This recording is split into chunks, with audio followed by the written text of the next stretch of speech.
अध्यक्ष, पूज्य गुरुजन वर्ग आणि येथे जमलेले माझे बालमित्रांनो, तसेच येथे जमलेले माझ्या गावकऱ्यांना, माझ्या सगळ्यांना नमस्कार.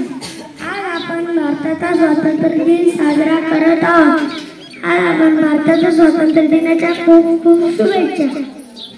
आज 15 ऑगस्ट 1947 रोजी इंग्रजांच्या गुलामगिरीतून स्वातंत्र्य झाला. आज आपण सर्व भारतीयांसाठी हा एक आनंदाचा दिवस असतो. या स्वातंत्र्यासाठी अनेक नेत्यांनी मोलाची कामगिरी केली. भगतसिंग, राजगुरू, डॉक्टर बाबासाहेब आंबेडकर, पंडित नेहरू, लोकमान्य टिळक, अशा अनेक नेत्यांचे कोटी कोटी नमन. 3 रंगाचा आमचा तिरंगा, केशरी, पांढरा आणि हिरवा, नवी पडतात गाथा, नित्य परिक्रमाची गाथा.